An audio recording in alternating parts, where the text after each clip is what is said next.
Hello, my friend. I stood in the dark outside her house, holding the evidence of her betrayal. My wife, Emily, thought I knew nothing. But when I saw the baby in her arms, not my baby, something inside me cracked. That was only the beginning. There were lies, shocking revelations, and blood-curdling truths to come. Are you ready to find out how far I went to uncover everything? The rain tapped against the hospital window in a steady rhythm, a gray curtain blurring the Seattle skyline beyond. Inside, the sterile glow of fluorescent lights bathed the room in a cold, clinical sheen. Jake Reynolds, a 38-year-old architect with a jawline sharp enough to cut glass and eyes that hadn't softened in months, stood by the door. His arms were crossed, his posture rigid, like a man bracing for a storm he'd already seen coming. Across the room, his wife Emily, 35, lay in a hospital bed, her chestnut hair matted with sweat, her face glowing with a mix of exhaustion and fragile joy. In her arms, she cradled a newborn boy, swaddled in a pale blue blanket, his tiny fists twitching in sleep. Emily's smile was wide, radiant even, as she looked down at the baby. "Isn't he perfect, Jake?" she murmured, her voice soft but trembling with emotion. Jake didn't move, didn't answer. His mother, Sandra, a silver-haired woman with a gentle but firm demeanor, stood to Emily's left, her eyes flickering between her son and the scene before her. On Emily's right was her mother, Rita, a wiry woman with a steely gaze, beaming with pride. The air buzzed with unspoken celebration, until Jake broke it. The door creaked open, and a nurse stepped in, her sneakers squeaking faintly against the linoleum. She held a clipboard, her expression neutral. "Mr. Reynolds, I need you to fill out the birth certificate," she said, extending the papers toward him. Jake turned to her, his face a mask of calm that didn't reach his eyes. "We'll do that after the DNA test," he said, his voice low, deliberate, like the first crack of thunder in a quiet sky. "I need to know if I'm the father." The room froze. Emily's head snapped up so fast the baby stirred, a faint whimper escaping his lips. Her wide hazel eyes locked onto Jake, her mouth parting in disbelief. "What did you just say?" she whispered, her voice cracking. Rita gasped, a sharp, audible intake of breath, her hand flying to her chest as if to steady her heart. Sandra stiffened, her lips pressing into a thin line, her gaze darting to Jake with a mix of shock and silent reproach. But Jake didn't flinch. "You heard me," he said, his tone colder now, cutting through the tension like a blade.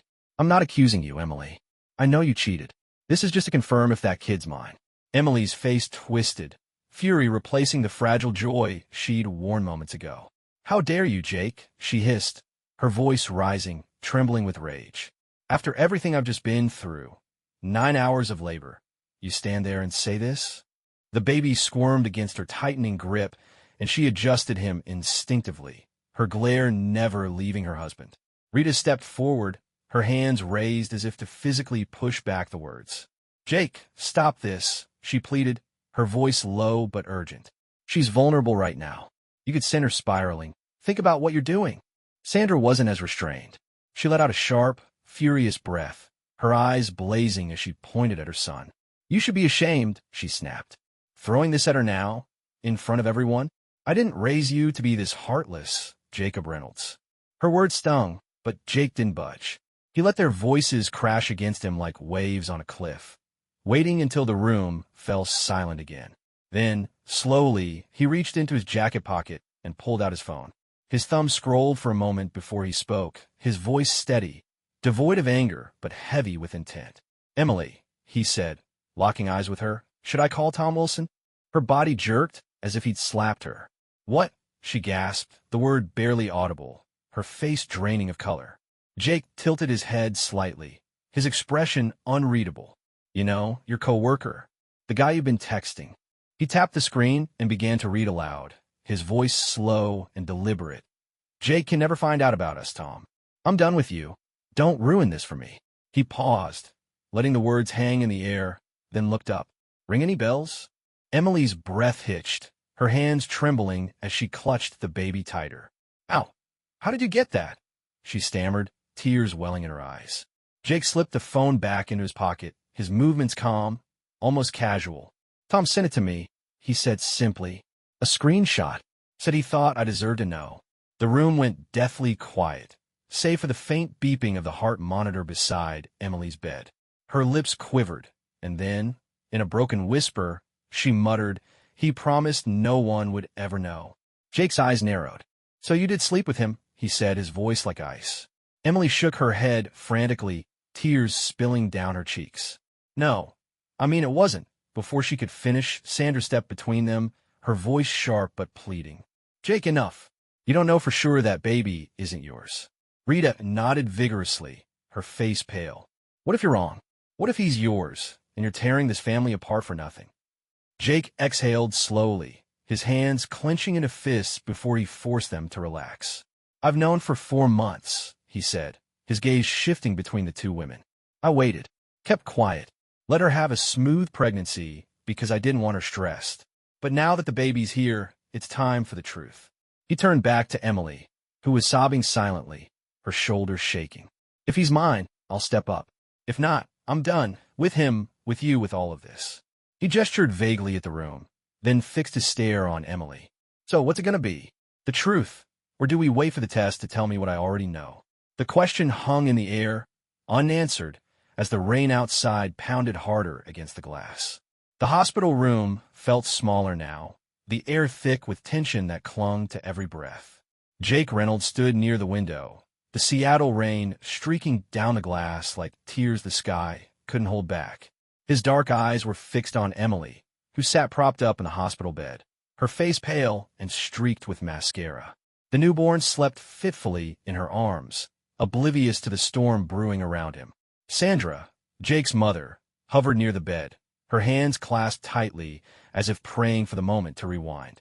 Rita, Emily's mother, paced by the door, her wiry frame taut with nervous energy. The silence was suffocating, broken only by the faint hum of medical equipment.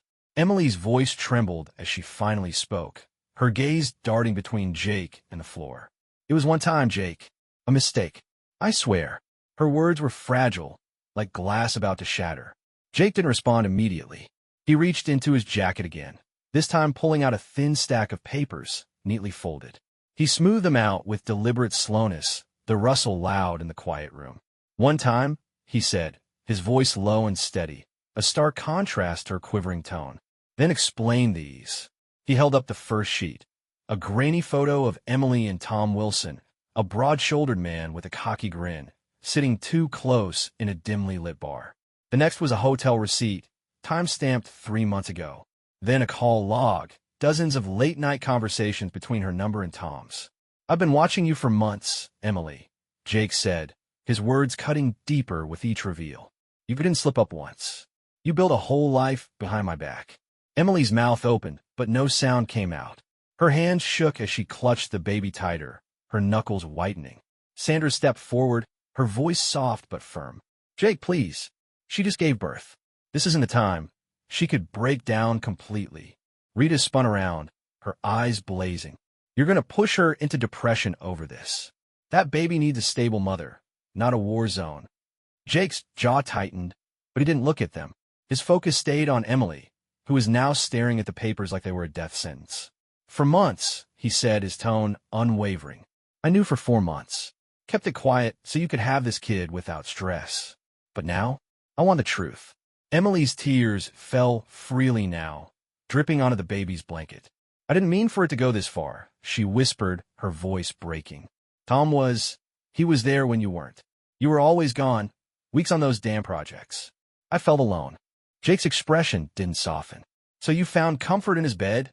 he asked, his words sharp enough to draw blood. Emily flinched, shaking her head. "It wasn't like that. I ended it when I found out I was pregnant. I wanted us to work, Jake." He scoffed, a bitter sound that echoed in the room. "You wanted us to work so bad you kept texting him." He pulled out his phone again, swiping to another screenshot. "Tom, I'm scared.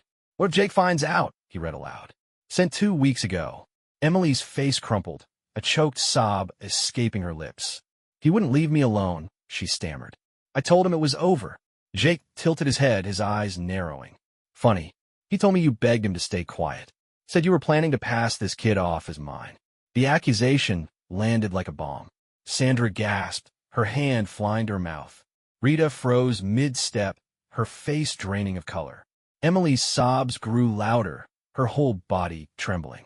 "That's a lie," she cried. "I'd never. I love you, Jake." But the doubt in her voice betrayed her, and Jake saw it. He slipped the phone back into his pocket and crossed his arms. "We'll see what the DNA test says. Until then, I'm done guessing." Sandra grabbed his arm, her voice desperate. "Jake, stop this. You don't know that baby isn't yours. Don't throw away your family over suspicion." "Rita indeed, stop being closer. What if you're wrong? What if he's your son, and you've ruined everything for nothing?" Jake pulled away from his mother's grip, his gaze shifting between the two women.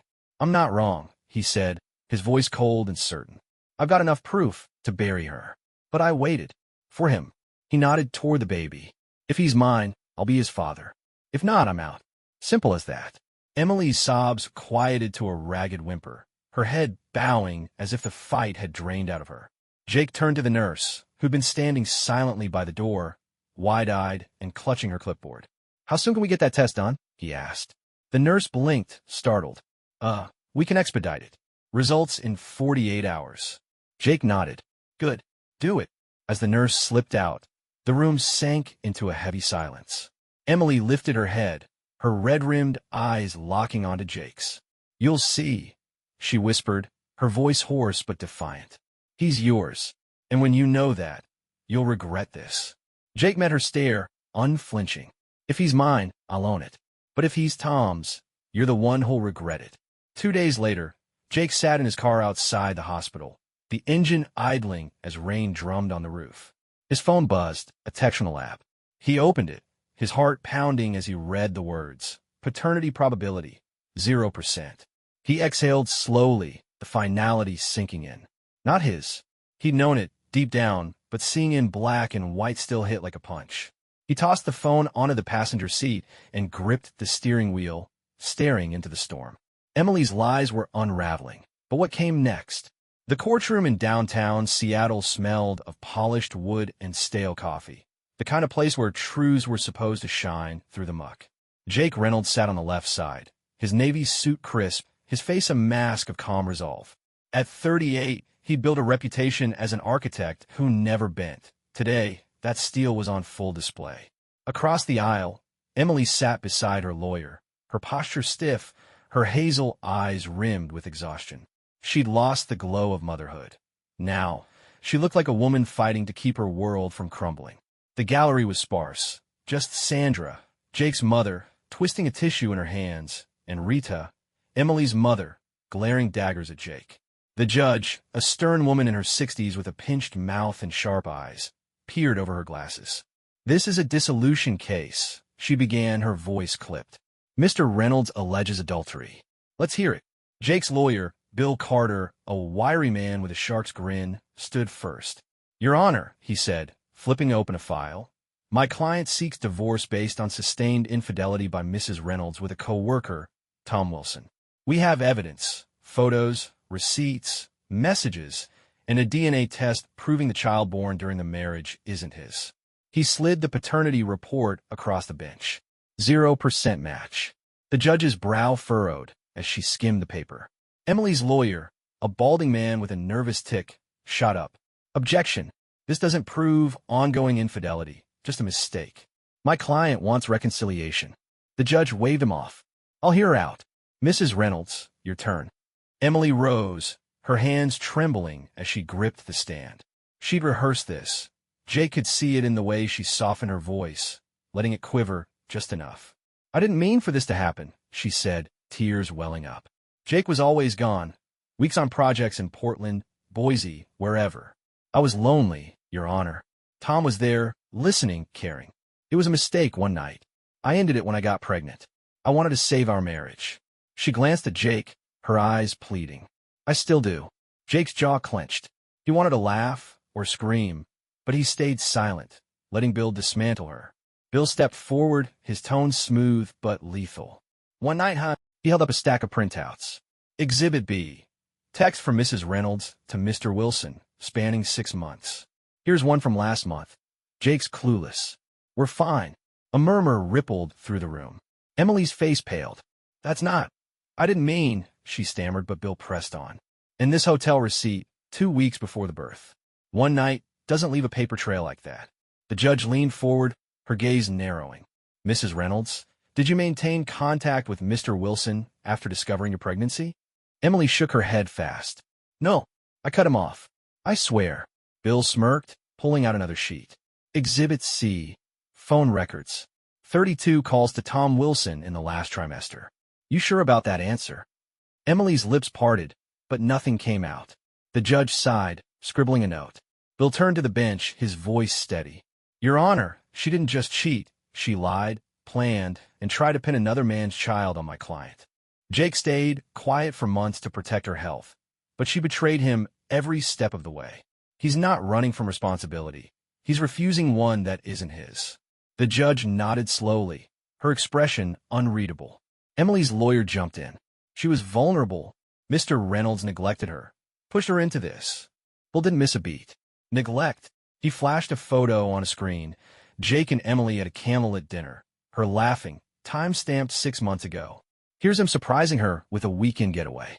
Neglect doesn't look like this. Emily shrank in her seat, her narrative unraveling.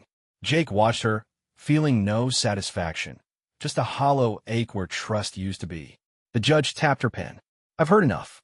Marriage dissolved. Assets split 50-50ths. No spousal support, Mrs. Reynolds. You've got a job and no dependents tied to Mr. Reynolds. The gavel cracked down, sharp and final. Jake exhaled, the weight lifting slightly. It was over, or so he thought. Emily stood abruptly, her voice raw and desperate. Wait. All eyes snapped to her. She pointed at Jake, her hand shaking. Tom's gone, Your Honor. He disappeared 2 weeks ago, and I know Jake had something to do with it. The room erupted in gasps. Sandra's tissue fell to the floor. Rita's glare turned to shock. The judge raised an eyebrow. That's a serious accusation. Evidence. Emily faltered, her bravado cracking. I don't have any. But he's too calm. He's hiding something. Jake met her gaze, his face a blank slate, but a faint smirk tugged at his lips. She's grasping. Your Honor, Bill said smoothly. No proof, just panic. The judge waved it off. Dismissed. Court adjourned. Jake stood, buttoning his jacket as Emily sank back, defeated. He walked out into the rain-soaked street, the cool air hitting his face. Tom gone? He hadn't heard that. His phone buzzed. Sandra. Jake, we need to talk. Now. Her voice was tight, urgent. He frowned, glancing back at the courthouse. Emily's words echoed in his mind. What did she know? And what was Sandra hiding? The Seattle skyline was a blur of gray as Jake Reynolds drove through the drizzle, his knuckles white on the steering wheel. 2 years had passed since the divorce, and he'd carved out a quiet life. New apartment, steady work, and Tim, the 5-year-old son of his late sister, now his legally adopted boy. At 40, Jake thought the chaos was behind him. But Sandra's call an hour ago, meet us at Rita's now, had cracked that illusion like a hammer through glass. Her voice had trembled, and that wasn't like her. His mother didn't scare easy. He pulled up to Rita's modest house in West Seattle, the porch light flickering in the damp evening air. Tim's toys, a plastic truck, a soccer ball, littered the yard, a sign the boy had been here earlier. Jake killed the engine, his gut twisting. Something was off. He knocked, and Sandra opened the door, her silver hair pulled back, her face etched with exhaustion. Behind her stood Rita, her wiry frame slumped against the couch, a glass of bourbon in her hand. Come in, Sandra said, stepping aside. No warmth, just urgency. Jake walked into the living room, the faint scent of lavender clashing with the tension hanging thick as fog. Tim wasn't there, probably upstairs, he figured. Sandra handed him a tumbler of whiskey without a word. He raised an eyebrow. What's this for? Rita looked up, her eyes red-rimmed, but steady. You'll need it, she said, her voice flat. Jake took the glass, but didn't drink, setting on the coffee table. Spit it out, he said, crossing his arms. Rita took a deep breath, then dropped the bomb. Emily's dead. The words hit Jake like a slow-motion punch. Not because he mourned her. Those feelings were long buried, but because of how casually Rita said it. He blinked, waiting. Last week, she continued, swirling her drink. Down in Louisiana. She was visiting family, took a walk near the bayou. Gator got her. Jake's brow furrowed. A gator? It sounded absurd, like a bad movie plot. Sandra nodded, her lips tight. They found her purse and a shoe. That's it. Jake leaned back, processing. Okay, tragic. But why the emergency meeting? Rita's gaze flicked to Sandra, then back to him. She set her glass down, her hands trembling slightly. Because I was there, she said, her voice dropping to a whisper. I saw it happen. Jake's stomach lurched. What? Sandra touched his arm, grounding him. Listen, she said softly. There's more. Rita stood, pacing now, her words tumbling out. Emily never got over you, Jake. Therapy, meds, none of it worked. She started filling Tim's head with lies. Said you abandoned her, that you were a monster. I warned her to stop. She wouldn't. Her voice hardened. She was going to ruin that boy. Twist him against you out of spite. Jake's fist clenched. So what did you do? He asked, though a cold dread was already creeping up his spine. Rita stopped pacing, meeting his eyes. I took her to Louisiana. Me, her, Sandra. A girl's trip. She didn't come back. Jake's breath caught. You're saying he couldn't finish. Sandra squeezed his arm tighter. It's done, Jake. She fell in, accidentally. That's the story. Rita's lips twitched, almost a smirk. Gator took care of the rest. Cops didn't ask too many questions. The room spun. Jake grabbed the whiskey and downed it in one gulp, the burn barely registering. Jesus, he muttered, wiping his mouth. And Tom. Sandra's face darkened. He's gone too. Car went off a bridge in Tacoma last year. Drunk, they said. Jake stared at her. They said, Rito shrieked. Loose ends tie themselves up sometimes. The implication hung heavy. Too neat, too convenient. Jake stood, running a hand through his hair. You're telling me you both, what? Cleaned house. Sandra's voice was calm, eerily so. Tim's innocent, Jake. He's all that matters now. But we're old. Cancer's eating us both. Stage 4. Rito noidid. We won't see his 6th birthday. Jake's chest tightened. What are you asking? Sandra's eyes softened, pleading. Take him. Raise him. Give him a father. Before he could respond, Tim's small voice piped up from the stairs. Gran Morito. Jake turned. The boy stood there, rubbing sleepy eyes, a toy car in his hand. Rita forced a smile. Go back to bed, sweetie. Tim nodded and shuffled off. Jake watched him go, his mind reeling. 2 deaths, 2 confessions, and a kid caught in the middle. I need air, he said, heading for the door. Sandra followed him outside, the rain misting their faces. Jake, she called. He stopped but didn't turn. We did what we had to. For you. For him. He shook his head, staring into the dark. Did you? The question lingered, unanswered, as the weight of their words pressed down. What came next? The rain had stopped, leaving Seattle streets slick and reflective under the sodium glow of streetlights. Jake Reynolds stood outside Rita's house, the damp air cooling the fire in his chest. At 40, he'd faced betrayal, divorce, and now this. His mother and ex-mother-in-law confessing to orchestrating Emily's and Tom's deaths.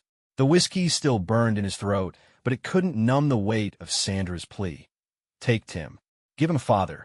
Inside, the boy slept, unaware of the chaos his life had been built on. Jake turned as Sandra stepped out, her coat pulled tight against the chill. I'm not asking you to forgive us, she said, her voice steady despite the tremble in her hands. Just understand. Emily was poison, spreading lies to Tim, blaming you. We couldn't let her ruin him. Jake's jaw tightened. And Tom. Rita joined them, her bourbon glass empty now. He was a leech, she said flatly. Fired from his job after you tipped him off. Drank himself into a ditch. We just nudged him along. Jake's eyes narrowed. Nudge. Sandra sighed. Enough details. They're gone. Tim's safe. That's what matters.